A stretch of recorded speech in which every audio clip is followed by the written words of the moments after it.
इसका मतलब अब टेंशन ब्रिटिश वालों को यह लग रहा है कि ब्रिटिश गढ़ जमाए कैसे। ये सबके साथ तो बालक लड़ाई झगड़ा करके पुर्तगाली से शादी करके सबको हस्तक्षेप कर लिया, लेकिन अब समय आ रहा बालक इन लोगों से टक्कर कैसे लें। सही समय का छोटू इंतजार किया। इंतजार जानते हैं क्या? 1739 एक बाहर का आदमी आया, नादिर शाह, बाहर का आदमी आया। अब मुगलिया सल्तनत को बैंड बजा दिया। क्या बजा दिया? बैंड बजा दिया। और उस जमाने में मुगलिया सल्तनत बिल्कुल क्या था? सुप्रीम था। अब कोई बाहर के आदमी आकर के आपको 4 थप्पड़ मार के चला जाएगा तो बालक थर्ड पर्सन को मैसेज किया जाएगा कि पक्का ये कमजोर हो गया होगा, तभी तो कोई आके मार के चला गया। ये मैसेज किसको मिल गया? ब्रिटिशर्स को। ब्रिटिशर्स को ये लगा कि मुगलिया क्या हो गई है? कमजोर हो गया है। मुगलिया क्या हुआ छोटू? कमजोर हो गया है। और यहां पर सबसे बड़ा चीज है बंगाल। बंगाल भी साथ में आया यहां पर, क्योंकि बंगालों में क्या रहा करते थे? नवाब। बंगाल में क्या रहते थे? नवाब। एक और आया मद्रास। 3-4 चीज का बालक किरदार बहुत तगड़ा है ये,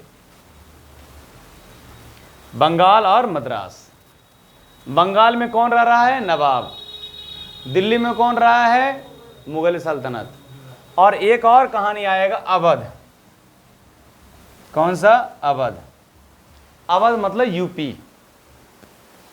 देखो ना, यूपी अवध, दिल्ली में मुगलिया सल्तनत, और बिहार, झारखंड, बंगाल सब आपस में सब मिले हैं। ये सब सारा क्या कहला रहा है? बंगाल वाला एरिया कहला रहा है।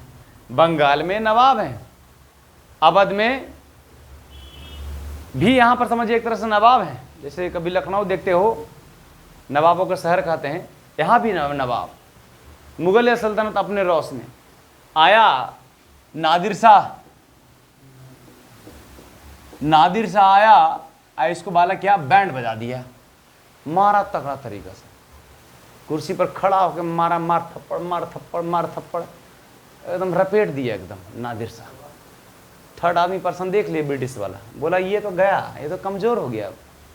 और इसके कुछ समय के बाद 1739 से पहले की बात कर रहे हैं, 1737 की कभी घटना पढ़ना, यानी कि मराठा ने इस पर आक्रमण कर दिया था। बाजीराव प्रथम, मराठा इस पर आक्रमण कर दिया था। इसका मतलब मुगलिया सल्तनत क्या हो गया? बिल्कुल कमजोर हो गया है। तभी तो लोग इस पर आक्रमण कर रहे हैं। ब्रिटिशर्स को तसल्ली हो गया कि मुगलिया सल्तनत बिल्कुल क्या हो गया छोटू? कमजोर हो चुका है। मैसेज तो जा रहा है ना। ये आदमी ये किसी कोना में बैठा हुआ है, ब्रिटिश किसी कोना में बैठा हुआ है, वो सही समय का इंतजार कर रहा है। कभी तो समय एक ऐसा आएगा। ये गए, ये गया।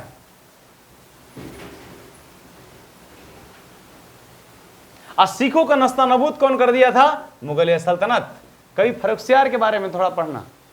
फर्रुखसियार बंदा बहादुर को, बालक बंदा बहादुर के साथ बल्कि ऐसे कैसे हजारों सिखों को, इस जो पुरानी दिल्ली है, पुरानी दिल्ली में उसको सर काट दिया गया था। क्यों? क्योंकि वो इस्लाम को कबूल नहीं कर रहे थे। सिख तो बालक अधीन चला गया ये। लेकिन सिख में एक राजा पैदा हुआ जिसका नाम था रणजीत सिंह। लड़ाइयां इसके साथ भी होती, लड़ाइयां नहीं होती, इसके साथ संधि हो जाता है। और कोहिनूर हीरा मुगलिया सल्तनत के बाद नादिर शाह के पास चला जाता है, नादिर शाह के बाद रणजीत सिंह के पास आ जाता है। यानी कि सिख की भी बात चलेगी। अमृतसर की संधि हुई थी। फिर बालक निजाम का कोई भरोसा नहीं। जिधर पलरा भारी है उधर चला गया, जिधर पलरा कमजोर है उधर निजाम चला गया। इसका कोई मतलब ही नहीं बनता निजाम का। तीसरा मैसूर आया, तो आप कभी देखना आंग्ल मैसूर युद्ध लड़ा होगा। आंग्ल मैसूर के माध्यम से 1799 में टीपू सुल्तान को बालक उसी रणभूमि में मार दिया गया। अब मारने के बाद मैसूर को बालक ब्रिटिशर्स में मिला लिया गया। आंग्ल मराठा बार कभी पढ़े होंगे, 1782, 1803 से 5। तो ये बालक मराठा भी बालक किसमें? ब्रिटिशर्स में चला गया। मराठा भी ब्रिटिशर्स में चला गया, ये मैसूर भी ब्रिटिशर्स में चला गया।